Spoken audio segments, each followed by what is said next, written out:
ఏం చేశారు? దేవుడి ఎరుషలేం పట్టణానికి వెళ్ళకుండా జనం అయితే ఆపేశారండి. ఇంకొకటి అయితే బలిపేటము ఎక్కేసాడు. ఎవరు పట్టాలి ఎక్కేసా బలిపేటము ఎక్కకూడదండి. కూడా ఎక్కకూడదు. ఈ యొక్క దినాన్ని మనం చెప్తున్న వాక్యము మందసం గురించి చెప్తున్నాం. మొదటి సమూయేలు గ్రంథము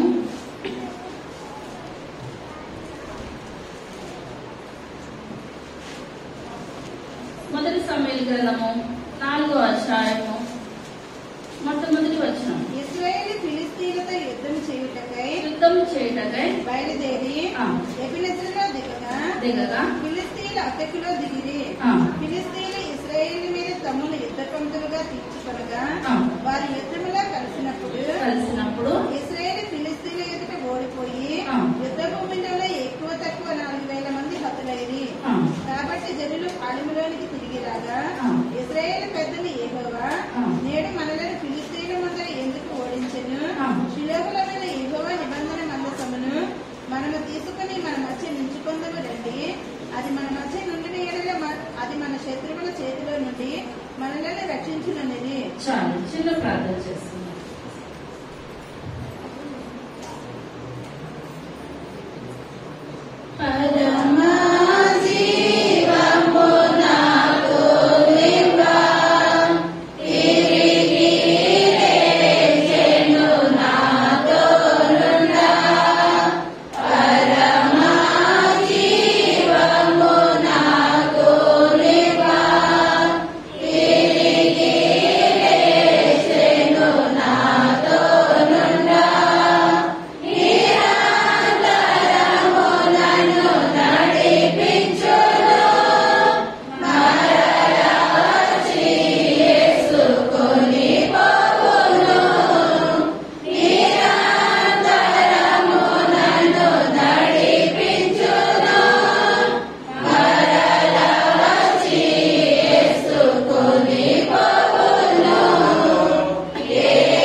మీరు మాట్లాడండి ఆయన.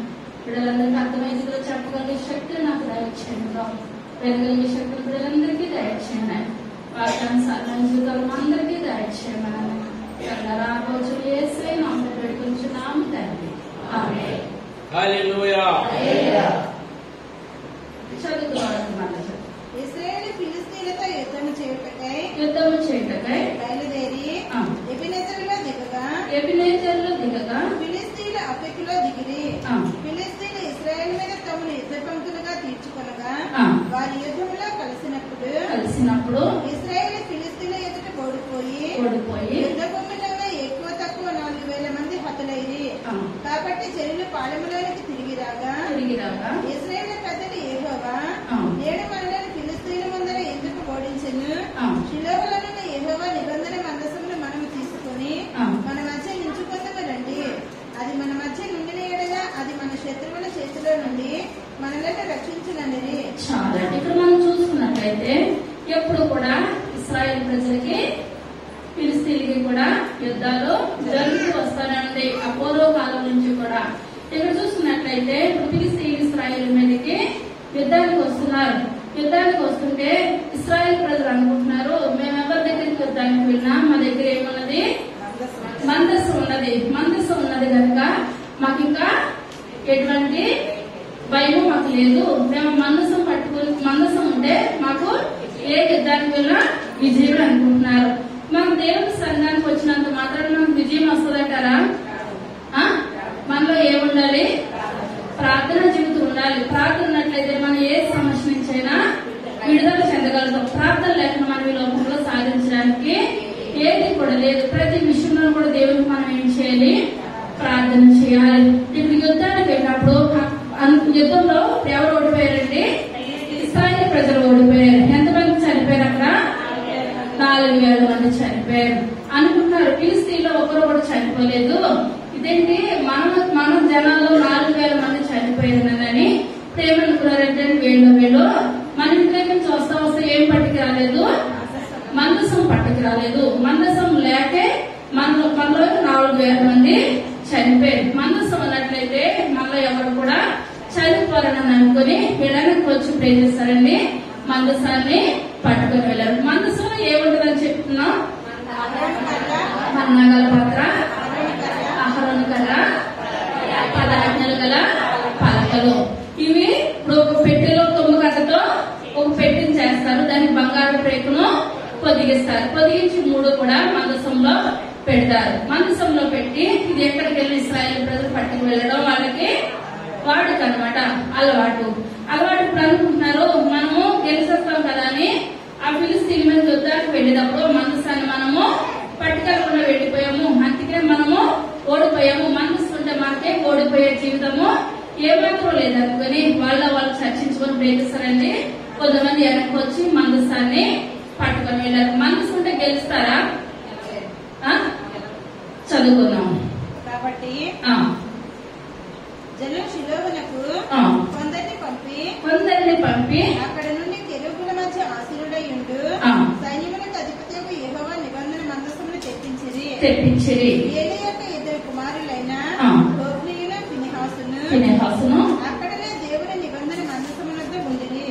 యెహోవా నిబంధన మందసము దండులోనికి రాగా ఇశ్రాయేలీయులందరూ భూమి ప్రతిధ్వని నిచ్చినంత గొప్ప కేకలు వేసిరి. ఫిలిస్తీయుల ఆ కేకలు విని హెబ్రీయుల దండులో ఈ గొప్ప కేకల ధ్వని ఏమని అడిగి యెహోవా నిబంధన మందసము దండులోనికి వచ్చినని తెలుసుకొని జడిసి దేవుడు దండులోనికి వచ్చినని అనుకొని అయ్యో మనకు శ్రమ, ఇంతకు మునుపు వారిలాగా సంభ్రమింపలేదు. అయ్యయ్యో మహాశూరుడకు ఈ దేవుని చేతిలో నుండి మనలని ఎవరు విడిపింపగలరు? అరణ్యమందు అనేకమైన తెగుళ్ల చేత ఐగుప్తీయులను హతము చేసిన దేవుడు ఈయనే కదా. ఫిలిస్తీయులారా ధైర్యం తెచ్చుకొని వారు మీకు దాసులైనట్లు మీరు హెబ్రీయులకు దాసులు కాకుండా బలాఢ్యులై యుద్ధము చేయుడని చెప్పుకొనిరి. చాలండి. ఇప్పుడు దండులోని ప్రేమ వచ్చిందండి, మందసం వచ్చింది. మందసం వచ్చేసింది కానీ వాళ్ళు ప్రేమ లేదు, ప్రార్థన లేదు. ప్రార్థన లేకపోతే వాళ్ళు అనుకుంటున్నారు మందసం అంటూ మనకు వచ్చేసింది కానీ ఇంక మనకి ఏది కాదని ఒకరికొకరు అరుపులు కేకలు పెడుతున్నారు. ఫిలిస్తీన్లు అనుకుంటున్నారు ఇప్పుడే కదా వాళ్ళ దాంట్లో 4,000 మంది చనిపోయారు. 4,000 మంది చనిపోయినా ఇంక ఇటువంటి కేకలు ఇటువంటి ఏం చేస్తున్నారు అని వీళ్ళని అనుకుంటే వాళ్ళకి తెలిసిన విషయం ఏంటంటే ఇప్పుడు వాళ్ళలోకి మందసము వచ్చిందని తెలిసింది. మందసం వచ్చిందని తెలిసినప్పుడు ఇశ్రాయేలు ప్రజలు దేవుడికి ఎలా ఉండేవారండి? మాటకి కూడా ఆయన చేస్తున్న కార్యాలు మర్చిపోతూనే ఉండేవారు. ఏదైనా గొప్ప కార్యం చేశాడంటే దేవుడు మనం ఏం చేయాలండి? ప్రతి దానికి కూడా దేవుడికి కృతజ్ఞతాస్తుతులు చెల్లించాలి. ఈ యొక్క దినాన్ని మనం ఈ స్థితిలో ఉన్నామంటే కేవలము ఆయన ఉచితమైన కృప, మన శక్తి కాదు, మన బలము కాదు. కానీ ఇప్పుడు ఫిలిస్తీన్లు అనుకుంటున్నారు ఏమని? వాళ్ళు ఐగుప్తు నుంచి వస్తూ ఉండగా వాళ్ళకి దేవుడు ఏం చేశాడు? గొప్ప కార్యాలు చేశాడు. ఎర్ర సముద్రాన్ని పాయలుగా చీల్చాడు. ఐగుప్తులోనే 10 కార్యాలు మోషే ద్వారా చేశాడు. ఇటువంటి గొప్ప దేవుడు మనసు ఇప్పుడు వాళ్ళ దగ్గరకు వచ్చిన మనం ఎలా ఉండాలి? భయభక్తులతో మనం ఉండాలని ఎవరు అనుకుంటున్నారు? ఫిలిస్తీన్లు అనుకుంటున్నారు కానీ భయభక్తులతో ఉండాలని ఎవరు అనుకోవట్లేదు. ఇశ్రాయేలు ప్రజలు ఏమాత్రం కూడా మందస్సు ఉందంటే ఉందనుకుంటున్నారు కానీ మందస్సు ఉన్న మనం ఎలా ఉండాలి? భయభక్తులతో ఉండాలి, ప్రార్థన జీవితంతో ఉండాలని ఏమాత్రం కూడా ఇశ్రాయేలు ప్రజలు అనుకోవట్లేదు. తర్వాత ఫిలిస్తీన్లు యుద్ధము చేయగా ఇశ్రాయేలీయులు ఓడిపోయి అందరూ తమ డేరాలకు పరిగెత్తి వచ్చిరి. అప్పుడు అత్యధికమైన వధ జరిగెను. ఇశ్రాయేలీయుల 30,000 కాల్బలకు కూలెను. మరియు దేవుని మందసము పట్టబడెను. అది కాకను హోఫ్నీ ఫినెహాసును ఏలీ యొక్క 2 కుమారులు హతులైరి. ఆనాడే బెన్యామీనీయుడు ఒకడు యుద్ధ భూమిలో నుండి పరిగెత్తి వచ్చి చిరిగిన బట్టలతోను తల మీద ధూళితోను షిలోహులో ప్రవేశించెను. చాలా. ఇప్పుడు మందసం వచ్చినప్పుడు ఎంతమంది చనిపోయారు? 30,000 మంది చనిపోయారు. మందసం లేనప్పుడు 4,000 మంది. ఇప్పుడు 34,000 మంది ఇప్పుడు ఎవరిలో చనిపోతున్నారు? ఇశ్రాయేలు ప్రజల్లో చనిపోతున్నారు. ఇప్పుడు అనుకున్నారు ఏంటి మాకు మందసం ఉంది అనుకున్నాం కదా, మందసం లేనప్పుడైతే 4,000 మంది చనిపోయారు. ఇప్పుడు మందసం వచ్చింది. మందసం వచ్చినప్పుడు 30,000 మంది చనిపోయారు. ఇప్పుడు మన దగ్గర దేవుడు ఏ మాత్రం కూడా లేడు అని అనిపించింది. మళ్ళీ ఫిలిస్తీన్లు ఏం చేస్తారంటే మొత్తం 34,000 మందిని చంపేసి అనుకున్నారు ఈ యొక్క మందసము ఇంతకాలం మందసం ఉన్నదన్నా వాళ్ళకి ఎక్కువగా గర్వపడుతున్నారు. ఇప్పుడు మందసాన్ని మనం తీసేసుకున్నట్లయితే వాళ్ళకి అది కూడా ఆశలు ఉండవని ఫిలిస్తీన్లు ఏం చేస్తారంటే ఆ దండులోకి వచ్చిన మందసాన్ని ఎవరు తీసేసుకున్నారండి? ఫిలిస్తీన్ తీసేసుకున్నారు. ఇప్పుడు ఎవరు పడితే వాళ్ళు ముట్టుకొచ్చే మందసాన్ని వజ్జా పట్టుకున్నాడు. దేవుడు ఏం చేస్తాడు? వజ్జాని చనిపోయాడు వెంటనే. ఎందువల్లంటే మనం దేవుని సన్నిధానానికి వస్తున్నామంటే నువ్వు దేవుని సన్నిధానానికి వెళ్ళినప్పుడు నీ ప్రవర్తన చాలా జాగ్రత్తగా చూసుకోవాలి. అన్యతలు అర్పించినట్టు బలి అర్పించడం కంటే సమీపించి ఆలోచించిన శ్రేష్టమని దేవుడు మాట్లాడుతున్నాడు. ఇప్పుడు ఎలా పడ్డప్పుడు అలాంటి ఫిలిస్తీన్లు ఏం చేస్తారంటే ఈ యొక్క మందసాన్ని వాళ్ళ దండలోనికి తీసుకొని వెళ్ళిపోయారు. తర్వాత ఆనాడే బెన్యామీనుడు ఒకడు యుద్ధ భూమిలో నుండి పరిగెత్తి వచ్చి చినిగిన బట్టలతోను తల మీద ధూళితోను షిలోహులో ప్రవేశించెను. అతడు వచ్చినప్పుడు ఏలీ మందసం విషయమై గుండె అవిచు ద్రవ ప్రక్కన పీఠం మీద కూర్చుండి ఎదురు చూచుచుండెను. ఆ మనుషుడు పట్టణంలోనికి వర్తమానము తేగా పట్టణస్థులందరూ కేకలు వేసిరి. ఏలీ ఆ కేకలు విని ఈ గల్లతో ఏమని అడుగగా ఆ మనుషుడు త్వరగా వచ్చి ఏలీతో సంగతి తెలియచెప్పెను. ఏలీ 98 ఏళ్ల వాడై ఉండెను. అతనికి దృష్టి మందగిలినందున అతని కళ్ళు కానరాకుండెను.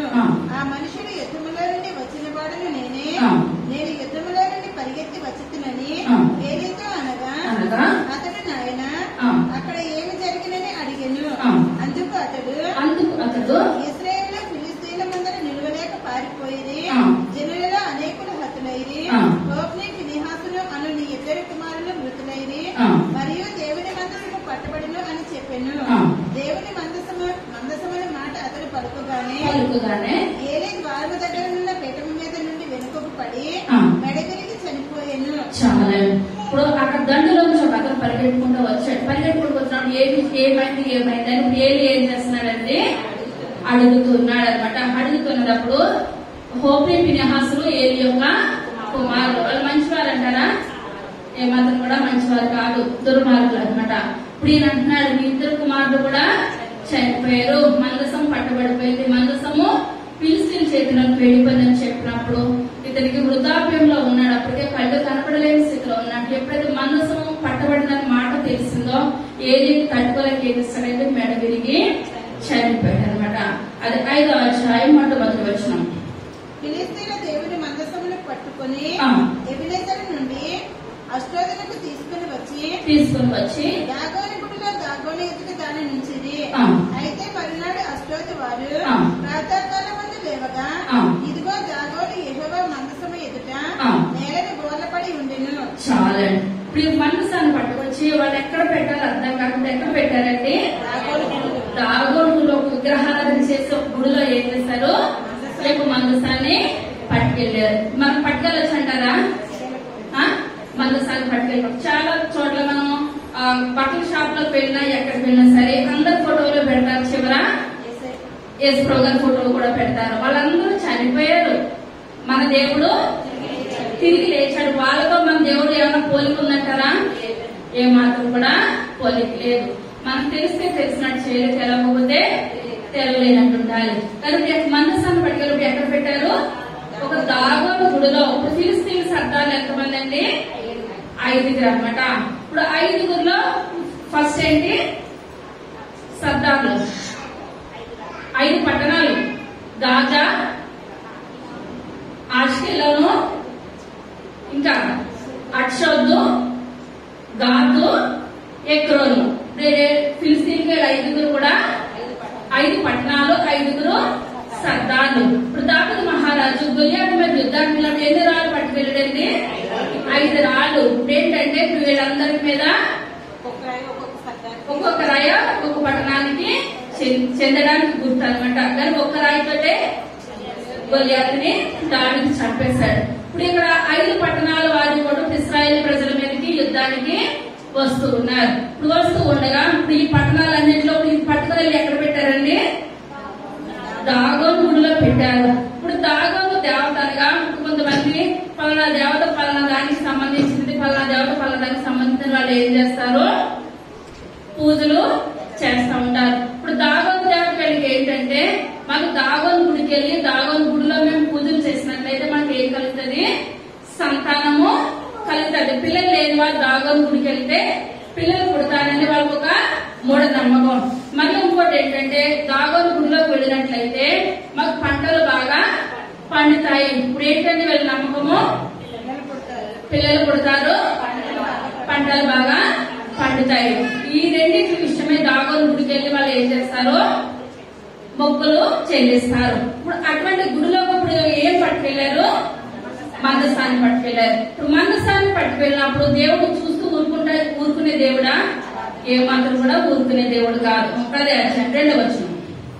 దాగోను గుడిలో దాగోను ఎదుట దాని నుంచి అయితే మరునాడు అష్టోది వారు ప్రాతకాలమందు లేవగా ఇదిగో దాగోను యెహోవా మందసము ఎదుట నేలను బోర్లపడి ఉండెను. బోర్లా పడి ఉన్నారు. అష్టోది వారు అంటే ప్రాతకాలం అనగా పెందల కడనమాట. పెందల కడ లేచి ఎక్కడికి వచ్చారు? దాగోను గుడిలోకి వచ్చారు. దాగోను దేవత ఎలా ఉంది? దాగోను దేవత గుడిలో పెట్టిన మందసము ఏ విధంగా ఉందని చూడడానికి వచ్చినప్పుడు ఇప్పుడు ఏమైందంటే మందసం ముందు ఆ బొమ్మ ఏమైపోయింది? విగ్రహము బోర్లా పడిపోయింది. ఎందువల్లనగా ప్రతి ఒక్క మోకాలు యేసయ్య నామంలో వంగాలి, ప్రతి ఒక్క నోరు నిజమైన దేవుడని ఒప్పుకోవాలి. మనకి లోకంలో కానీ మనం ఒప్పుకోపోయినట్లయితే పైన అగ్ని ఆరదు, సులుగు చావదనమాట. పటపట పండ్లు కొరుకుంటారు. ఇప్పుడు ఆ విగ్రహం ఏమైపోయింది? ఎప్పుడైతే మందసం ముందు బోర్లా పడిపోయిన తర్వాత కనుక వారు దాగోనుని లేవనెత్తి వాని స్థానమందు మరలా ఉంచిరి. మరునాడు వారు ఉదయముననే లేవగా దాగోను యెహోవా మందసము ఎదుట నేలను బోర్లపడి ఉండెను. దాగోను యొక్క తలయు 2 అరచేతులను తెగవేయబడి గడప దగ్గర పడి ఉండెను. చాలా ఇప్పుడు ముందు పడిపోయింది. పడిపోయినప్పుడు ఇప్పుడు మందసాన్ని ఏం చేయాలి? వీళ్ళు తీసేయాలి. మళ్ళీ ఏం చేస్తారు? పడిపోయిన విగ్రహాన్ని మరలా నిలబెట్టి వెళ్ళిపోయి మరలా తెల్లారి ఉదయము చీకటితోటి గుడిలోకి వచ్చారు. గుడిలోకి వచ్చినప్పుడు ఇప్పుడు విగ్రహం ఏమైపోయిందంటే 2 చేతులు మొండము మొత్తము ఇరిగిపోయి ఆ ఉట్టిని ఎక్కడున్నది? మందస్థానం ముందు గడప ముందు పడిపోయినది అనమాట. ఎవరికి భయం అనిపించింది? ఫిలిస్తీన్లు. అంత భయపడిన వాళ్ళు ఇప్పుడు ఏం చేస్తారండి? మందసాన్ని తీసివేయాలి కదా. అప్పుడు చాలా మంది మనం దేవుడు అంటాం కదా, కొంతమందికి భయం ఉంటది, భక్తి ఉండదు. కొంతమంది భక్తి ఉంటది, భయం ఉండదు. దేవుడి సన్నిధికి రావాలన్నా భయం ఉంటది కానీ ఆదివారం గుడ్డికి వెళ్ళిపోతూ ఉంటారు. కొంతమందికి ఇప్పుడు ఏముంటది? కానీ మనకి ఏముండాలండి? 2 ఉండాలి. ఒకటి ఉండకపోయినా చేసేది ఏది కూడా లేదు. మనకు భయభక్తులతో మనం ఏం చేయాలి? దేవుడిని స్తుతించాలి, ఆరాధించాలి. తర్వాత వాని మొండెము మాత్రము వానికి మిగిలి ఉండెను. కాబట్టి దాగోను యాజకులేమి దాగోను గుడికి వచ్చి వారేమి నేటి వరకు ఎవరినో అష్టోదిలో దాగోను యొక్క గుడి గడపని త్రొక్కుటలేదు. చాలా ఇప్పుడు ఎందుకు గడిచిపోయారు? ఎప్పుడైతే దాగోను యొక్క చేతిలో మొండము విరిగిపోయిన గుడి గడప తొక్కడానికి కూడా భయపడిపోయారు. అంత భయపడినప్పుడు ఇప్పుడు మన దేవుడితో ఎవరైనా పోటీ పడొచ్చండి? ఎవరు కూడా దేవుడితో మనం పోటీ పడి లోకంలో సాధించేదంటూ ఏది కూడా లేదనమాట. మనం ఏం చేయాలి? కావాలంటే ప్రభా నన్ను క్షమించండి, మీ యొక్క బిడ్డగా మీ చిత్తమైతే నన్ను చేర్చుకోండి అని మన పాపాలను ఒప్పుకొని దేవుడి సన్నిధిలో నిలబడాలి, ప్రార్థన చేయాలి. వీళ్ళందరూ నిజమైన దేవుడని తెలుసంటారా? తెలిసి ఇప్పుడు ఏం చేస్తున్నారు? దాగోనుని ఇప్పటివరకు ఏమని నమ్మారు? సంతానం ఇస్తుంది, పంటలు బాగా పడుతుంది. మరి సంతానం ఇచ్చిన దేవత, పంటలు బాగా పండించిన దేవత అయితే మందసం పెట్టినప్పుడు ఆ దేవతకి చేతులు కాళ్ళు విరిగిపోతే ఇక దేవత అంటారా? ఏ మాత్రం కూడా దేవత కాదు. తర్వాత యెహోవా హస్తము అష్టోది వారి మీద భారముగా ఉండెను. అష్టోది వారి మీద భారముగా ఉండెను. అష్టోది వారిని దాని సరిహద్దులలో ఉన్న వారిని ఆయన గడ్డల రోగముతో మొత్తి వారిని హతము చేయగా అష్టోది వారు సంభవించిన దాన్ని చూచి ఇశ్రాయేలు దేవుని హస్తము మన మీదను మన దేవత యొక్క దాగోని మీదను బహుభారముగా నున్నదే. ఆయన మందసము మన మధ్య నుండుటయే దీనికి కారణము కదా. అది ఇక మన మధ్య ఉండకూడదని చెప్పుకొని ఫిలిష్తీయుల సర్దారులందరినీ పిలువనంపించి చాలా. ఇప్పుడు ఎప్పుడైతే అష్టోదులోకి వచ్చిందో, అష్టోదులో ఉన్న వాళ్ళకి చిన్నవాళ్ళకంటే పెద్దవాళ్ళకంటే స్త్రీలకంటే పురుషులకంటే ఏం కలిగిందండి? గడ్డల రోగం అనమాట. ఇప్పుడు ఎవరికైనా ఇంట్లో ఒక ఒంట్లో బాగోకపోతే మన ఒంట్లో బాగాలేదని మిగిలిన వాళ్ళు ఏం చేయడానికి ఉండదండి? సేవ చేయడానికి ఉండదు. ఇంకా ఇంట్లో అందరికీ గడ్డలే ఉంటే ఇప్పుడు చెప్పుకోవడానికి ఎవరు ఉందంటారా? చిన్న వాళ్ళకంటే పెద్దవాళ్ళకంటే స్త్రీలకంటే పురుషులకంటే ప్రతి ఒక్కరికి గడ్డలు గడ్డలు గడ్డలు. ఇప్పుడు ఏం అర్థమైందంటే ఫిలిష్తీయులు ఇప్పుడు వీళ్ళందరినీ పిలిచారనమాట. మా పట్టణంలో మీరు పెట్టారు ఆ యొక్క మందసాన్ని పెట్టినట్టు మా అందరికి ఇప్పుడు ఏం కలుగుతున్నాయి? గడ్డల రోగం వచ్చేసింది కనుక మా పట్టణం నుంచి వేరే చోటికి మందసాన్ని తీసుకెళ్ళండి. ఇప్పుడు మందసం వచ్చిందంటే మాకు ఈ విధంగా ఉందని తెలిసినప్పుడు ఇప్పుడు ఏం చేయాలి? ప్రార్థన చేయాలి. ఇశ్రాయేలు దేవుడే నిజమైన దేవుడు, వాళ్ళు రక్షించిన దేవుడు మనల్ని కూడా రక్షిస్తాడు. అనుకు వాళ్ళు ఏం చేయాలి? ప్రార్థన విజ్ఞాపనలో చేయాలి. దేవుడు ఎవరికి పక్షపాత అయితే కానే కాదు. కానీ మందసాన్ని తీసేయండి అంటున్నారు. కానీ ఇప్పుడు దేవుని సన్నిధిలో వాళ్ళు ప్రేమ చేయడం ప్రార్థన విజ్ఞాపనలో చేయట్లేదు అనమాట. ఇప్పుడు ఫిలిష్తీయుల సర్దార్లు ఆలోచించుకుంటున్నారు ఇప్పుడు ఆ మందసాన్ని ఏం చేయలేదు. తర్వాత ఫిలిష్తీయుల సర్దారులందరినీ పిలువనంపించి ఇశ్రాయేలు దేవుని మందసమును మనము ఏమి చేయుదమని అడిగిరి. అందుకు వారు ఇశ్రాయేలు దేవుని మందసమును ఇక్కడి నుండి గాతు పట్టణంలోకి పంపుడని చెప్పగా జనులు ఇశ్రాయేలు దేవుని మందసమును అక్కడ నుండి గాతులకు మోసుకొని పోయిరి. అయితే వారు అష్టోదు నుండి గాతులకు దానిని మోసుకొని పోయిన తరువాత యెహోవా హస్తము ఆ పట్టణపు పెద్దలకు పిల్లలకు రహస్య స్థానంలో గడ్డలు లేపి వారిని మొత్తి గొప్ప నాశనము చేశాను. చాలా. ఇప్పుడు గాతు పట్టణం ఎవరండి? తెలియ 5 పట్టణాలు గొలియాతు అనమాట. ఎవరిది? గొలియాతు. ఇప్పుడు గాతు పట్టణంలోకి వెళ్ళి దావీదు ఇప్పుడు ఏం చేస్తాడు? గొలియాతుని చంపాడు. గాతు పట్టణం ఎవరిది? గొలియాతుది. ఇప్పుడు ఇది ఎక్కడికి పంపించాలనుకున్నారు? గాతు పట్టణానికి. గాతు పట్టణానికి తీసుకొని వెళ్ళిన తర్వాత వాళ్ళకి ఒక గుడి ఉంటుంది. గుడిలో ఇప్పుడు ఏం చేస్తారు? ఒక మందసాన్ని పెట్టారు. మందసాన్ని పెట్టినప్పుడు ఇప్పుడు ముందు వాళ్ళైతే ఆ గడ్డను చూపించుకోవడానికైనా వచ్చింది. ఇప్పుడు వీళ్ళకి రహస్య స్థానాలు అనమాట. చూపించుకోలేని ప్రదేశంలో ప్రతి ఒక్కరికి కూడా భయంకరమైన గడ్డలు వాళ్ళకి అర్థమైందా? ఆ ముందు వాళ్ళకైతే గడ్డలు చూపించుకోవడానికైనా వచ్చింది. మాకు ఇప్పుడు ఏంటి? ఒక డాక్టర్ దగ్గర చూపించుకోవడానికి కూడా అర్థం కాలేని స్థితిలో ఈ గడ్డలు వేసినాయని మళ్ళీ ఫిలిష్తీయుల సర్దారుని పిలుస్తున్నారు. ఈ యొక్క మందసాన్ని మా దగ్గర నుంచి తీసుకొని వెళ్ళిపోయిన వాళ్ళకి అంత అవసరం అంటారా మందసాన్ని పట్టుకు రావడం? మనం ఒకసారి తెలిస్తే ఏం చేస్తాము? అంత అయిపోయిన తర్వాత అనుకుంటాం అయ్యో అలాగే వెళ్తే అలాగే జరుగుతుందని ముందే అనుకున్నాను. మరి అనుకుంటాం చేయడం ఎందుకు? మరి ముందైతే మనకి దేవుని సన్నిధానికి రావడానికి నిజంగా దేవుని సన్నిధానికి రాము, బయటకు వెళ్తాము, మన జీవనం జరగకపోవడం జరుగుతుంది. అప్పుడు అనుకుంటాం అయ్యో గుడికి వెళ్తే జరగకపోదు కదా. గుడికి వెళ్ళాలని మీకు తెలుసు అంటారా? తెలుసుంటే మనం ఏం చేస్తాము? తప్పుడు నిర్ణయాలు తీసుకుంటా వెళ్ళిపోతాం. తర్వాత వారు దేవుని మందసమును ఎక్రోనుకు పంపివేయగా దేవుని మందసము ఎక్రోనులోనికి వచ్చినప్పుడు ఎక్రోనీయులు కేకలు వేసి మనలను మన జనులను చంపివేయవలెనని వీరు ఇశ్రాయేలు దేవుని మందసమును మన యొద్దకు తీసుకుని వచ్చిరనిది. కాగా జనులు ఫిలిష్తీయుల సర్దారులందరినీ పిలువనంపించి ఇశ్రాయేలు దేవుని మందసము మనలను మన జనులను చంపకున్నట్లు స్థానంలోకి దానిని పంపించుడనిది. దేవుని హస్తము అక్కడ బహుభారముగా ఉండేది కనుక మరణ భయము ఆ పట్టణస్థులందరినీ పట్టి ఉండెను. చావక మిగిలిన వారు గడ్డల రోగము చేత మొత్తబడిరి.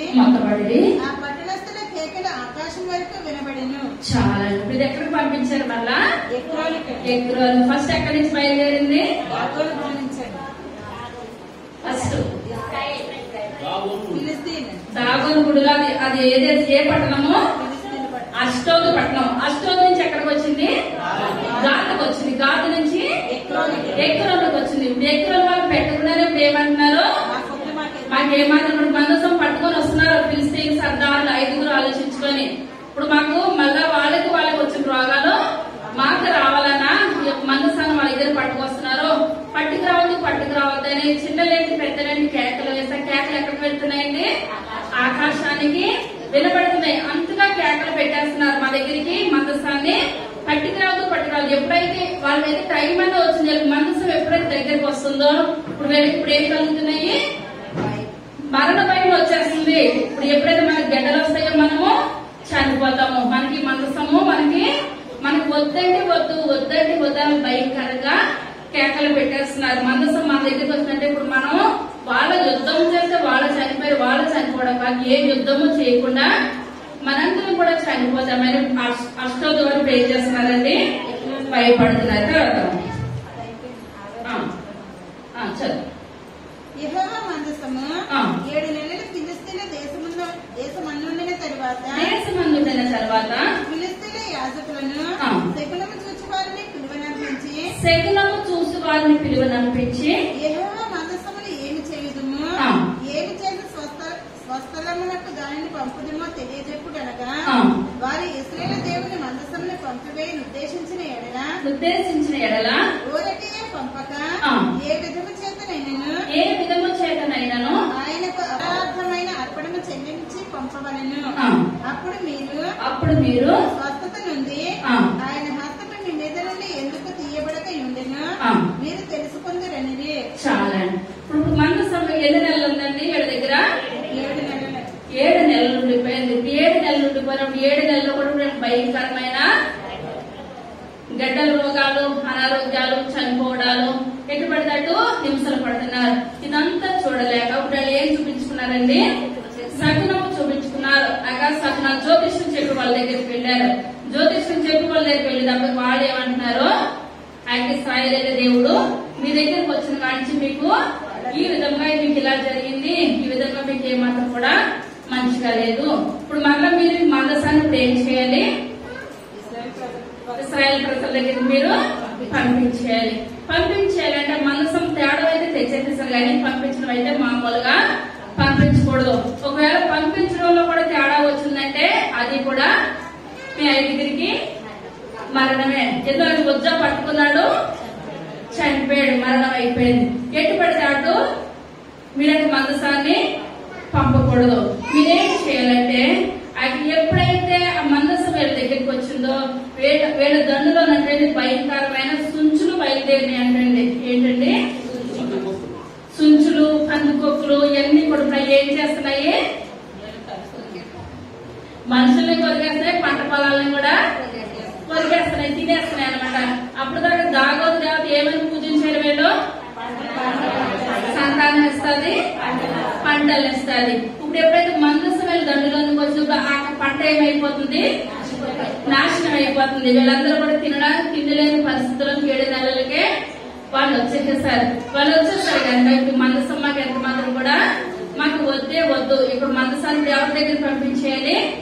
ఇశ్రాయేలు ప్రజల దగ్గర పంపించేయాలి కదా. అప్పుడు వాళ్ళు ఏం చెప్పారనగా కల చదువుకున్నాం. ఫిలిస్తీయులు మనము ఆయనకు చెల్లింపవలసిన అపరాధార్థమైన అర్పణ మీదని వారిని అడుగగా వారు మీ అందరి మీదను మీ సర్దారులందరి మీదను ఉన్న తెగులు ఒక్కటే గనుక ఫిలిస్తీయుల సర్దారుల లెక్క చొప్పున 5 బంగారపు గడ్డల రూపములను 5 బంగారపు పందికొక్కులను చెల్లింపవలను. కాబట్టి మీకు కలిగిన గడ్డలు గాను భూమిని పాడు చేయి పందికొక్కులు గాను నిరూపింపబడిన గడ్డలను చుంచులను చేసి పంపించి ఇశ్రాయేలు దేవునికి మహిమను చెల్లింపవలను. అప్పుడు మీ మీదను ఈ దేవతల మీదను మీ భూమి మీదను భారముగా ఉన్న తన హస్తమును తన తీసివేయని కాబోలు ఆయన తీసివేయ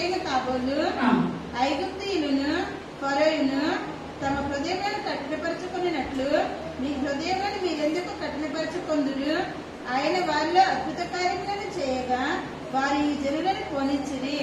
ఇశ్రాయేలు వెళ్లిపోయింది కదా. చాలా ఇప్పుడు అంతా ఎవరు చెప్తున్నారండి? ఐగుప్తులో జరిగింది అన్ని కూడా సగంగా చెప్తున్నారు. ఇశ్రాయేల్ ప్రజలు మర్చిపోయారు అనమాట. ఇప్పుడు ఐగుప్తులో ఫరో ముందు మోషే గారు ఇంకా అద్భుత కార్యాలు చేసినప్పుడు ఫరో హృదయం ఏమైపోయింది? కఠినమైపోయి ఇంకా వీళ్ళని నేను పంపించినాను అనేవాడు కదా. ఇప్పుడు ఫిలిస్తీన్ సర్దాలు 5 ఏమవ్వకూడదు, మీ హృదయాలు కఠినం అవ్వకూడదు. వచ్చిన మనసాన్ని వచ్చినట్టు మీరు ఏం చేయాలి? పంపించేయాలి. మనసం పంపించేయాలని సకునుగా అంటున్నారు. అక్కడ కాడి మోయని పాడి ఆవులు ఎన్ని కావాలి? 2 కావాలి. పాడి ఆవులు బరువులు మోస్తాయా? బరువులు ఏమాత్రం కూడా మోయవు. ఇప్పుడు ఏంటంటే మనం చేసిన తప్పుకి పాప పరిహారార్థ బలి చెల్లించుకోవాలంటే ఇప్పుడు మనం ఎటువంటి తేవాలి? పాలిచ్చే ఆవులు, పాడి ఆవులు 2 ఆవులు పట్టుకొని వచ్చి ఆ 2 పాడి ఆవులు బండిని మోయిస్తాయా? ఏమాత్రం వాటికి అలవాటు లేవన్నమాట. ఆక పిల్లలు కంటా ఉంటాయి, పాలేస్తా ఉంటాయి, అంతవరకే తెలుసు. కానీ ఇప్పుడు వీళ్ళు అనుకుంటున్నారు మరలా మనం ఇంత చేసాము సకునం చూసి ఆక పాడి ఆవులు కానీ బరువు మొయ్యకపోతే ఎవరికి కీడు వస్తుంది? ఫిలిస్తీన్కి కీడు వచ్చేస్తుంది. జడుస్తూ ఉన్నారు. జడిసి ఇప్పుడు మనలో 2 పాడి ఆవులు కావాలి, పాలిస్తున్న ఆవులు కావాలి. పాలిస్తున్న ఆవులు ఇప్పుడు మనం ఏం చేయాలి? ఒక ఎడ్ల బండి కట్టాలి. ఇప్పుడు ఎడ్ల బండి కట్టి ఆ ఎడ్ల బండి మీద ఇప్పుడు ఏం పెట్టాలి? మందసం పెట్టాలి. మందసం పెట్టినప్పుడు మందసంలో ఏమేమి పెట్టాలి? బంగారపు గెడ్డలు. ఇప్పుడు ఏమైనాయి?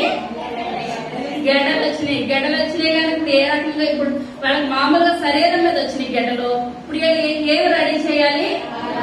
బంగారపు గెడ్డలు. ఎన్ని గెడ్డలు? 5 గెడ్డలు. ఇప్పుడు తప్పకుండా ఎంతమంది తీసుకున్నారు? 5 సర్దార్లు. ఇప్పుడు 5 సర్దార్లు గడ్డ చొప్పున 5 బంగారపు గెడ్డలు. మనకు సుంచులు ఆ పంటను తినేస్తున్నాయి కనుక సుంచులు ఎన్ని చేయించాలి? 5 పందికొక్కులు. బంగారం ఇతరయ్యా? బంగారం ఇయే. ఇప్పుడు బంగారంతో ఇప్పుడు ఏం చేయించాలి? 5 పందికొక్కులు, 5 సుంచులు, 5 గెడ్డలు. ఇప్పుడు ఇవన్నీ ఎక్కడ పెట్టాలి? మందసం మీద పెట్టాలి. మందసం మీద పెట్టినప్పుడు ఇప్పుడు అంతా పెడతారు కరెక్టే. కానీ ఇప్పుడు నడపడానికి ఇప్పుడు పాడి ఆవులు నడపాలి. ఇప్పుడు నేను తీసుకెళ్ళాలంటే ఏమాత్రం కూడా రైతుకు సర్దాలు వాళ్ళ యొక్క కుటుంబాలంతా కూడా పతనం అయిపోతాయి. ఇప్పుడు అక్కడ జ్యోతిష్యం చెప్పినప్పుడు ఇప్పుడు ఫిలిస్తీన్ సర్దార్ 5 కూడా ఏం చేస్తారండి? నిమిషంలోనే ఆ గడ్డలేంటి ఆ పందికొక్కులేంటి అన్ని కూడా రెడీ చేయించేసి 2 పాడి ఆవులు తెచ్చి మందసాన్ని బండి మీద పెట్టి అన్ని కూడా బండి మీద పెట్టారు. తర్వాత కాబట్టి మీరు కొత్త బండి ఒకటి చేయించి పాడిపోయిన పాడి ఆవులను 2 తోలు తెచ్చి బండికి కట్టి వాటి దూడలను వాటి దగ్గర నుండి ఇంటికి తోలి యెహోవా మందసమును ఆ బండి మీద ఎత్తి అపరాధార్థముగా ఆయనకు మీరు అర్పింపవలసిన బంగారు వస్తువులను దాని ప్రక్కన చిన్న పెట్టెలో ఉంచి అది మార్గంలో పోవునట్లుగా విడిచిపెట్టుడి. అది మెషుకు పోవు మార్గమున బడి ఈ దేశపు సరిహద్దు దాటిన ఎడల ఆయన ఈ గొప్ప కీడు మనకు చేసినని తెలుసుకొనవచ్చును. ఆ మార్గమున పోని ఎడల ఆయన మనలను మత్తలేదనియు మన అదృష్ట వశము చేతనే అది మనకు సంభవించిననియు తెలుసుకుందుమనేది. చాలా ఇప్పుడు ఏమనుకుంటున్నారో? ఇప్పుడు 2 పాడి ఆవులు పట్టుకొచ్చినట్లయితే ఇప్పుడు ఎత్తులు అనుకోండి, ఇప్పుడు పగలంతా వాళ్ళు కూడా పని చేస్తా ఉంటే సాయంకాలం సమయానికి ఇంటికి వచ్చేస్తాయి. అదే పాడి ఆవులు కనుక వెళ్ళినట్లయితే అక్కడ పిల్ల శబ్దం వినబడిందంటే అవి ఏం చేస్తాయి? మందసాన్ని అక్కడ ఉంచేసి పిల్లల దగ్గరికి పరిగెట్టేస్తాయి అనమాట. కానీ అలా ఆలోచించి ఇప్పుడు ఏం చేస్తారంటే 2 పాడి ఆవుల్ని బండి మీద అక్కడ బండిని కట్టి బండి మీద అన్ని కూడా పెట్టారు. పెట్టినప్పుడు మళ్ళీ ఏమంటారంటే సత్తునుగాండ్రు నిజంగా కానీ దేవుడు మనకు మందసం ఉన్నందుకే ఈ గడ్డలో రోగము, అనారోగ్యము, పంట పండకపోవడం ఇవన్నీ కనుక మనకు వచ్చినట్లయితే ఈ నిజంగా బెత్షెమెషు పొలం గుండా ఏం చేయాలి? ఇశ్రాయేలు దండలోనికి ఈ పాడియావులు వెళ్ళిపోవాలి. ఆ ఇశ్రాయేలు దండులోకి వెళ్లకుండా పక్కకు గాని మలుపు తిరిగి అంటే ఇప్పుడు ఎవరు చేశారు? అదృష్టం కొద్ది మనకు వచ్చింది కానీ వాతావరణాన్ని బట్టి మనకి వచ్చింది కానీ నిజంగా దేవుడు మనకి కలుగ చేయలేదు. ఈ యొక్క ఎడ్ల బండి వెనకాలే సర్దార్లు ఇప్పుడు ఏం చేస్తున్నారు? వెళ్తున్నారు. అవి ఏ మాత్రం పక్కకు మలుపు తిరిగినా ఇప్పుడు ఎవరు చేశారు? ఈ గడ్డలో మామూలుగానే వాతావరణాన్ని బట్టి వచ్చినాయి. ఈ తిన్నగా బెత్లెహేము దగ్గర పొలం గుండా ఇశ్రాయేలు దండులోకి వెళ్ళిపోతే ఇప్పుడు ఎవరు పెట్టారు? దేవుడు పెట్టాడు. నిజమైన దేవుడు యొక్క మందసము. ఐగుప్తులో ఇన్ని కార్యాలు చేసిన దేవుడు మనకి కూడా ఇటువంటి గడ్డల రోగాన్ని పెట్టాడు. ఇది ఒక్కటే మనకి నిదర్శనము. అవి తిన్నగా కానీ వెళ్ళిపోతే మన జీవితంలో ఏది ముట్టుకోవద్దు, మందసాన్ని ఎంత మాత్రం కూడా మనము ముట్టుకోవద్దు. మామూలుగా మన పక్కకు తిరిగిపోతే మందసం మళ్ళా మన దండులోనికి మళ్ళా మనము తెచ్చేసుకోవచ్చు అని అనుకునేసరికి ఇప్పుడు యొక్క ఆవులు ఎటు వెళ్ళిపోయాయండి? తర్వాత వారు అలాగే 2 పాడి ఆవులను తోలు తెచ్చి బండికి కట్టి వాటి దూడని ఇంటి లోపల పెట్టి యెహోవా మందసమును బంగారు గడ్డలను పందికొక్క రూపములను గల ఆ చిన్న పెట్టిన బండి మీద ఎత్తగా ఆ ఆవులు రాజమార్గమును బడి చక్కగా పోవచ్చు అరచుచు బెత్షెమెషు మార్గంలో నడిచెను. ఫిలిష్తీయుల సర్దారుల వాటి వెంబడియే బెత్షెమెషు సరిహద్దు వరకు పోయిరి. బెత్షెమెషు వారు లోయలో తమ గోధుమ చేలను పోయిచుండిరి. వారు కన్నులెత్తి చూడగా మందసము వారికి కనబడెను. దానిని చూచి వారు సంతోషించిరి. ఆ బండి బెత్షెమెషు వాడైన యెహోషువ యొక్క పొలములోనికి వచ్చి అక్కడ నుండి ఒక పెద్ద రాతి దగ్గర నిలువగా వారు బండి యొక్క కర్రలను చీల్చి ఆవులను యెహోవాకు దహన బలిగా అర్పించిరి. చాలా ఆవులు ఎక్కడికి వచ్చేస్తున్నాయండి?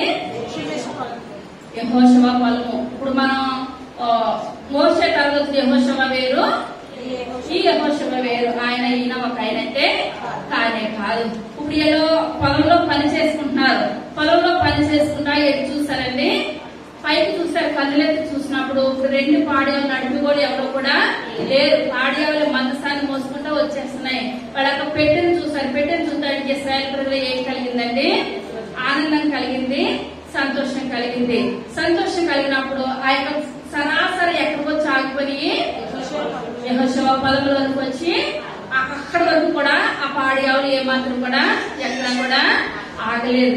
ఎందువల్లంటే అదే పాడియావులు కాబట్టి మధ్యలో ఆగిపోవడానికి అవకాశం ఉంటది. మనం చిన్నప్పుడు చదువుకున్నాం ఏమండి? పులి ఆవు అనమాట. ఆ యొక్క పులి ఆవు వచ్చినప్పుడు ఆ యొక్క ఆవు ఏం చేస్తుందండి? పిల్లని ఇంటి దగ్గర పెట్టి నేను మేసి వస్తాను అని వెళ్ళింది. వెళ్ళినప్పుడు ఆ ఆవుకి ఏమి ఎదురైంది? పులి ఎదురైంది. పులి అనుకుంటుంది నాకు ఆవు సరిపోయింది, ఇప్పుడు నేను కడుపున తినేస్తానని అనుకుని తినేయడానికి వచ్చినప్పుడు ఆవు అన్నది నా ఇంటి దగ్గర ఒక చిన్న లేత దూడ ఉన్నది. ఆ దూడకి కడుపు నిండా పాలించుకొని కొన్ని నీతి వాక్యాలు ఆ దూడకి చెప్పి మళ్ళా నేను నీ దగ్గరికి వస్తాను, ఇదే ప్లేస్ లోకి వస్తానని చెప్పినప్పుడు ఆ పులి ముందు కాసేపు వస్తాదేంటని అనుకుంది. తర్వాత చూద్దాం ఆవు మాటలు చూద్దామని అనుకుంది. అనుకున్నప్పుడు ఈ యొక్క ఆవు ఏం చేస్తుందండి? తన దూడ దగ్గరికి వచ్చింది, పిల్ల దగ్గరికి వచ్చింది, కడుపు నిండా పాలిచ్చింది. కడుపు నిండా పాలిచ్చిన తర్వాత పిల్లకి ఏం చెప్పింది? నీతి వాక్యాలు చెప్పింది. సమాజంలో చాలా జాగ్రత్తగా ఉండాలి, మంచిగా ఉండాలి, ఎవరిని పడితే వాళ్ళు నమ్మడానికి ఎంత మాత్రం కూడా వీలు లేదు. ప్రతి ఒక్కరిని కూడా నువ్వేం చేయాలి? ఆలోచించి ఒక మంచి నిర్ణయము తీసుకోవాలని చెప్పి నేను మరలా తిరిగి వస్తానో రానో నాకే తెలియదు కనుక నువ్వు చాలా జాగ్రత్తగా ఉండాలి. పిల్లకి కట్టుకుండా పాలు ఇచ్చేసి నీతి వాక్యాలు చెప్పి మళ్ళా పులి దగ్గరకు వచ్చేసి నేను నా పిల్లకి కట్టుకుండా పాలు ఇచ్చాను నీతి వాక్యాలు చెప్పి నన్ను తినేయన్నది. తినే అన్నది పులి అనుకుంది. ఇంత మంచి ఆవులు కూడా ఉంటాయని అనుకోలేదు. నువ్వు నేను తినను కానీ నువ్వు నీ పిల్ల దగ్గరికి వెళ్ళిపోను. ఇప్పుడు ఎందువల్లంటే తల్లికి పిల్లకి ఇప్పుడు ఏముంటదండి? సంబంధం. బిడ్డ ప్రేమ మనల్ని ఏం చేస్తుంది? దేనికైనా కట్టి పడేస్తుంది అనమాట. ఎవరి మాట వినకపోయినా బిడ్డల మాట కంపల్సరీ ఆలోచిస్తాము. ఇక పాడిగా మోసుకొని వెళ్తుంటే బిడ్డలు గుర్తుకొచ్చుంటారా? బిడ్డలు గుర్తుకొస్తారు. కానీ భుజం మీద ఏమున్నది? దేవుని యొక్క కాడి, దేవుని యొక్క మందసము. ఈ యొక్క పాడి ఆవులు దేవునికి విలువించిన విలువిచ్చినాయా? బిడ్డలకు విలువిచ్చినాయా? మందసానికి విలువిచ్చినాయా? మందసానికే విలువిచ్చినాయి. మనము కూడా దేవుని సన్నిధిలో మనం మనము ప్రతిదీ కూడా విడిచిపెట్టి మనం దేవుని సన్నిధానానికి వచ్చి మన భారం మీద ఎవరి మీద వేయాలి? యెహోవా మీద వేయాలి. మనం మనుషులు ఇక్కడ ఉంటాం, మనసంతా కూడా ఎక్కడెక్కడో మనం ఆ విధంగా వచ్చినా ఒకటే, రాకపోయినా కూడా మనము ఒకటే. అదే ఆదికాండము 22వ అధ్యాయము మొట్టమొదటి వచనం. ఆ సంగతులు జరిగిన తర్వాత దేవుడు అబ్రహామును పరిశోధించెను. ఎట్లనగా ఆయన అబ్రహామా అని పిలువగా అతడి చిత్తము ప్రభువా అనెను. చిత్తము ప్రభువా అనెను. అప్పుడు ఆయన, నీకు ఒక్కడైన నీ కుమారుని అనగా నీవు ప్రేమించి ఇస్సాకును తీసుకొని మోరియా దేశములకు వెళ్లి అక్కడ నేను నీతో చెప్పబోవు పర్వతములలో ఒకదాని మీద దహన బలిగా అతని నడిపించమని చెప్పాను. తెల్లవారినప్పుడు అబ్రహాము లేచి తన గాడిదకు గంత కట్టి తన పని వారిలో ఇద్దరిని తన కుమారుడకు ఇస్సాకును వెంటబెట్టుకుని దహన బలి కొరకు కట్టెలు చీల్చి లేచి దేవుడు తనతో చెప్పిన చోటికి వెళ్ళెను. మూడవ నాడు అబ్రహాము కన్నులెత్తి దూరము నుండి ఆ చోటు చూచి తన పని వారితో, మీరు గాడిదతో ఇక్కడనే ఉండుడి, నేను ఈ చిన్నవాడును అక్కడికి వెళ్లి దేవునికి మ్రొక్కి మరలా మీ యొద్దకు వచ్చేదమని చెప్పి దహన బలికి కట్టెలు తీసుకుని తన కుమారుడు ఇస్సాకు మీద పెట్టి తన చేతితో నిప్పును కత్తిని పట్టుకొని పోయెను. వారిద్దరూ కూడి వెళ్ళుచుండగా ఇస్సాకు తన తండ్రి అయిన అబ్రహాముతో, నా తండ్రి అని పిలిచెను. అందుకతడు ఏమి నా కుమారుడా అనెను. అప్పుడు అతడు నిప్పులు కట్టెలను ఉన్నవి గాని దహన బలికి గొర్రెపిల్ల ఏది అని అడుగగా అబ్రహాము, నా కుమారుడా, దేవుడే దహన బలికి గొర్రెపిల్లను చూచుకొనునని చెప్పాను. అలాగ వారిద్దరూ కూడి వెళ్లి దేవుడు అతనితో చెప్పిన చోటికి వచ్చినప్పుడు అబ్రహాము అక్కడ బలిపీఠమును కట్టి కట్టెలు చక్కగా పేర్చి తన కుమారుడికి ఇస్సాకును బంధించి ఆ పీఠలపై ఉన్న కట్టెల మీద ఉంచెను. చాలా అబ్రహాముకి వివాహమైన సంతానం కలిగిందంటారా?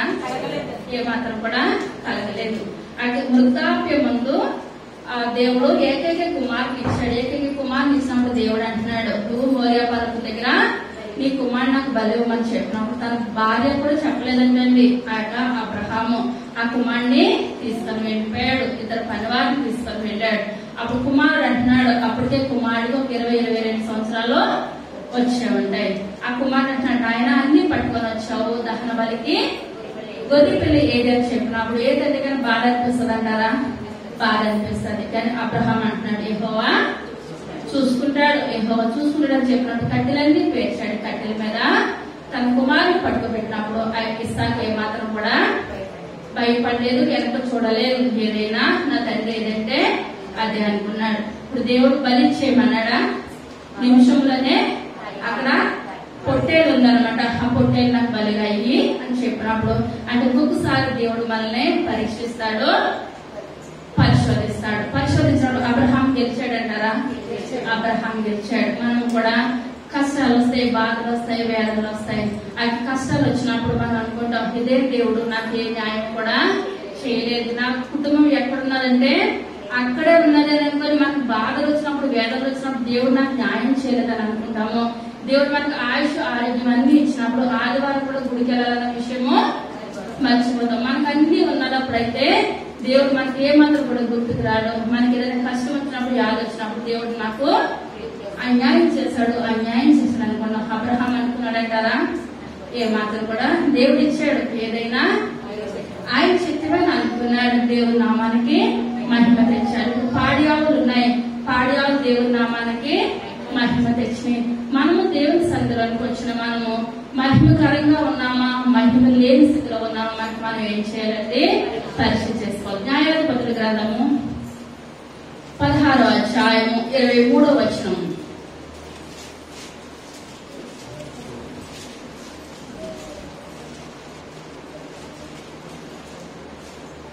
ఫిలిస్తీయుల సర్దారులు మన దేవత మన శత్రు శత్రువైన సంసోనును మన చేతికి అప్పగించి ఉన్నదని చెప్పుకొని తమ దేవత అయిన దాగోదునకు మహాబలి అర్పించుటకును పండుగ ఆచరించుటకును కూడుకొనిరి. జనులు సంసోనును చూచినప్పుడు మన దేశమును పాడు చేసిన వాడును మనలో అనేకులను చంపిన వాడును ఆయన మన శత్రువుని మన దేవత మన చేతికి అప్పగించి ఉన్నదని చెప్పుకొనుచు తమ దేవతను స్తుతించిరి.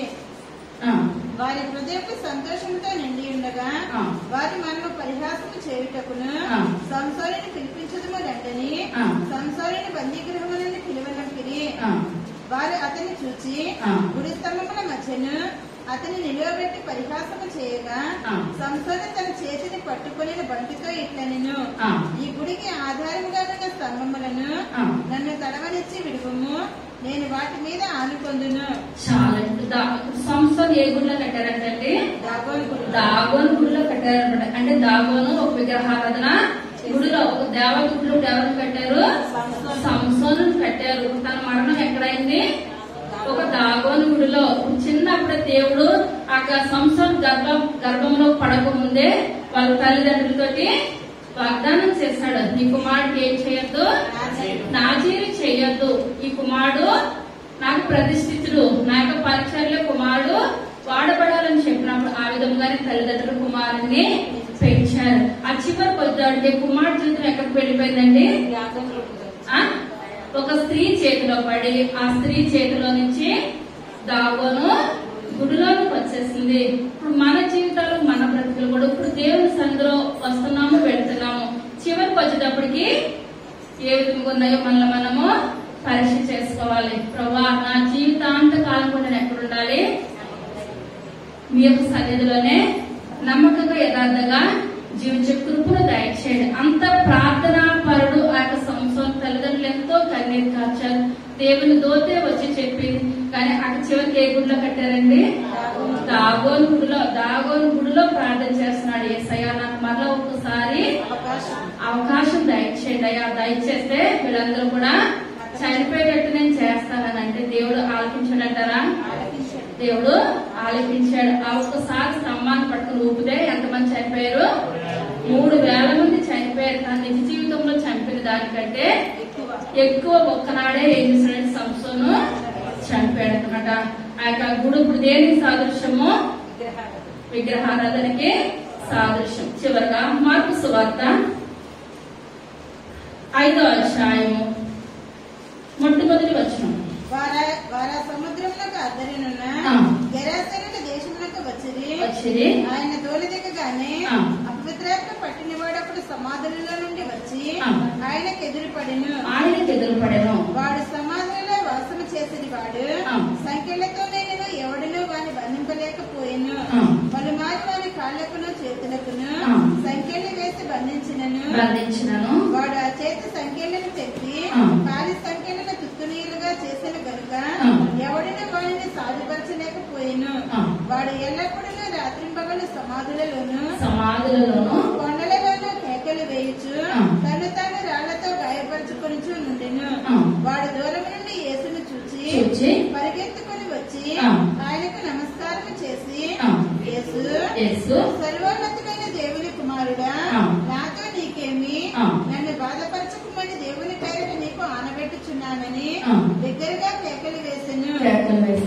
ఎందుకనగా ఆయన అపవిత్రాత్మ ఈ మనిషిని విడిచిపోమని వానితో చెప్పెను. మరియు ఆయన నీ పేరేమని వాని అడుగగా వాడు నా పేరు సేన ఏలయనగా మేము అనేకులమని చెప్పి తమను ఆ దేశంలో నుండి తోలివేయవద్దని ఆయనను మిగులు బతిమాలు కొనెను.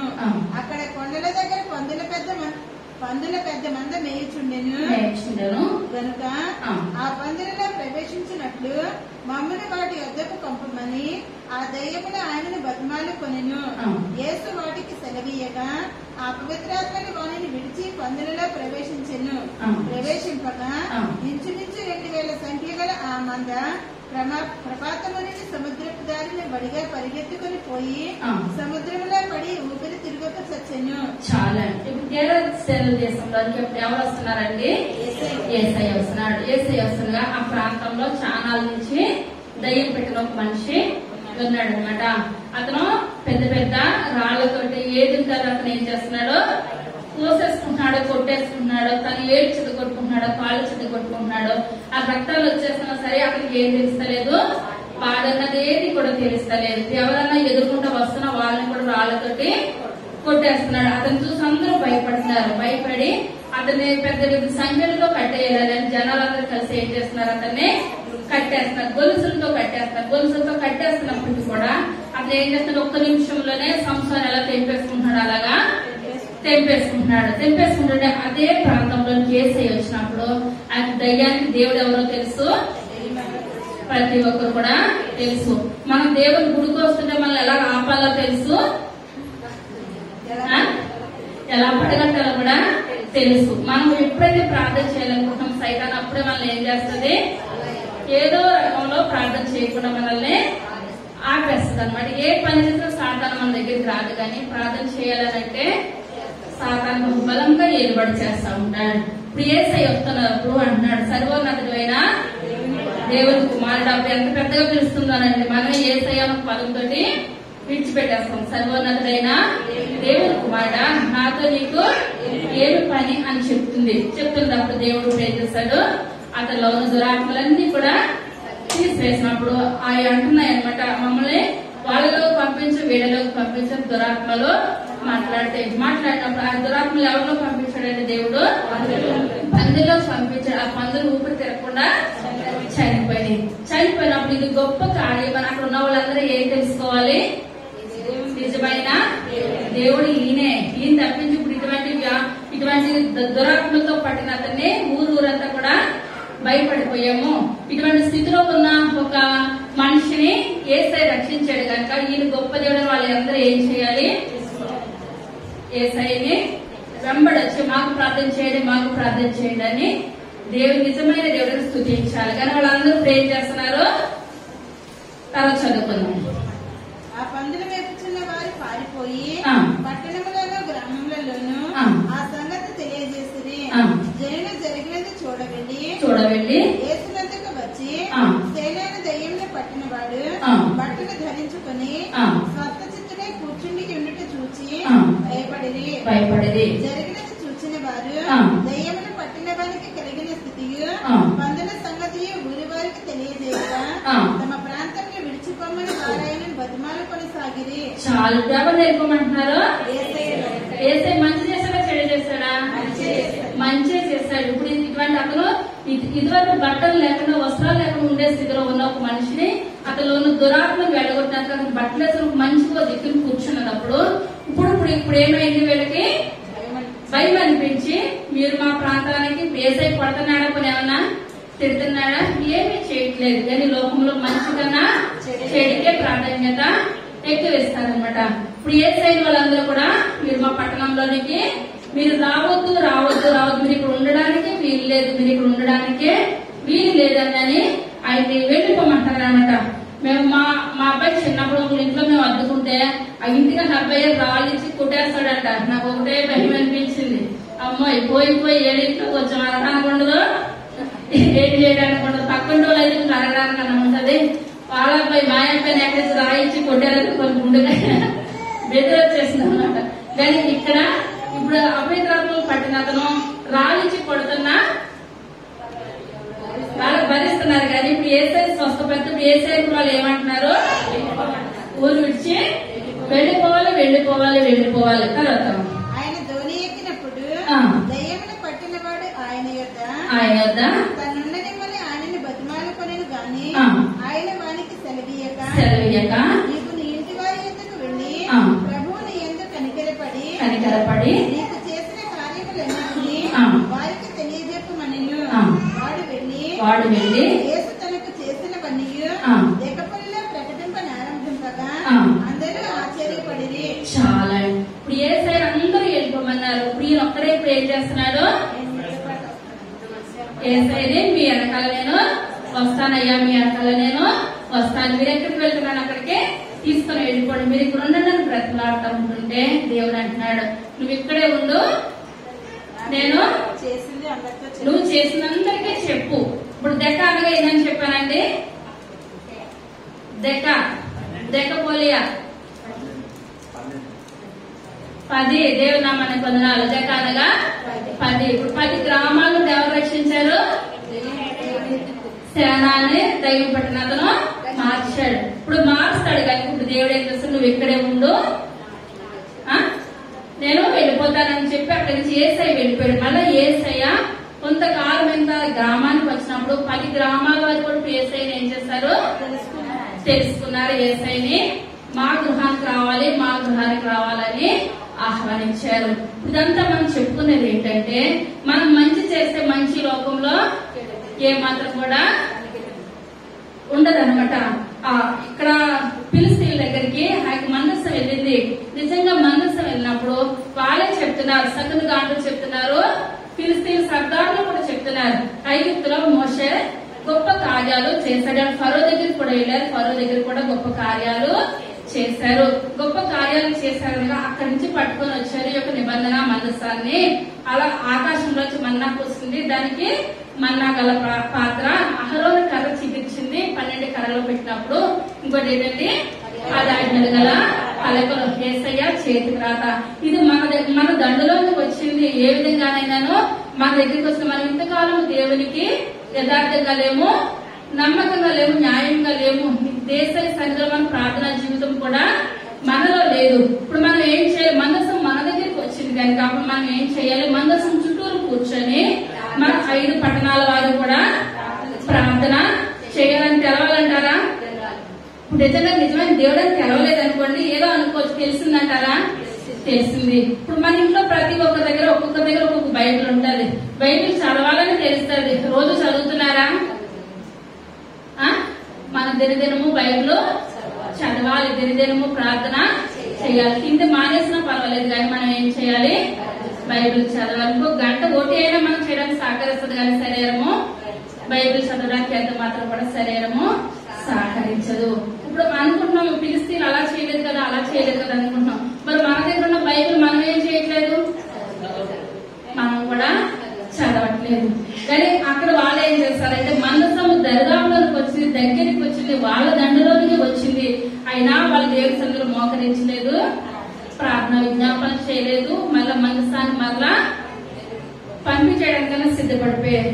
ఇక్కడ చూసుకున్నట్లయితే గెరాసేన దేశంలో యేసయ్య అక్కడికి వచ్చినప్పుడు అక్కడ ఉన్న వారందరూ కూడా అక్కడ చేసిన అద్భుత కార్యాన్ని బట్టి యేసయ్య వాళ్ళు ఏం చేయలేదండి, అంగీకరించలేదు, నమ్మలేదు, ప్రార్థన విజ్ఞాపనలు చేయలేదు. కానీ స్వస్థపడిన అతను ఎన్ని గ్రామాలను స్వస్థపరిచాడు?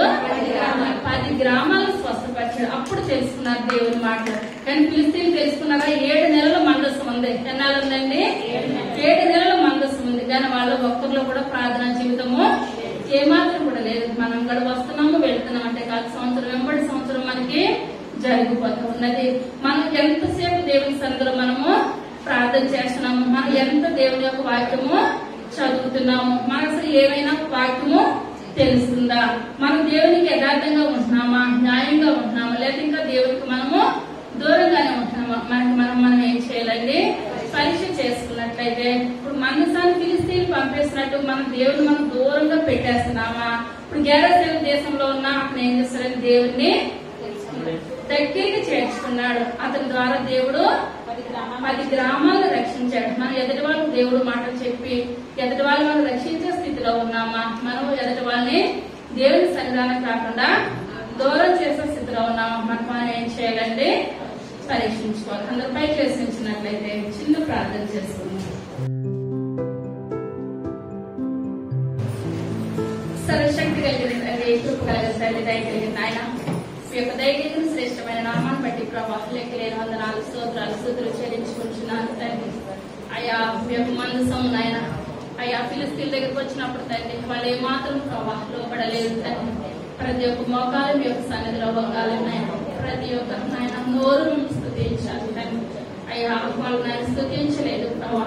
అయ్యా ఆ యొక్క మందసం ప్రభా పొలం కూడా వెళ్ళిపోయింది ప్రభా. అయ్యా అప్పటికైనా తండ్రి ఫిలిష్తీయులు ఏనాడు మిమ్మల్ని తెలుసుకోలేదు ప్రభా. అయ్యా మా జీవితాలు అట్టిగా కాదు ప్రభా, మా బ్రతుకులు అట్టిగా కాదు నాయన. అయ్యా దాగోని గుడిలో పెట్టారు ప్రభా. దాగోని యొక్క నాయన మావు నాటి విగ్రహమే పగిలిపోయింది తండ్రి. అయ్యా మీతో ఎవరు సాటి ప్రభా, మీతో ఎవరు సాటి రారు నాయన. అయ్యా ఆకాశం ఆయన మాకు పట్టజాలం ప్రభా, కలిగిన దేవుడు తండ్రి. అయ్యా మేము తండ్రి మిమ్మల్ని ఆహ్వానించే స్థితిలో ఉన్నామా, మిమ్మల్ని దూరం చేసుకునే స్థితిలో మేము ఉన్నాము.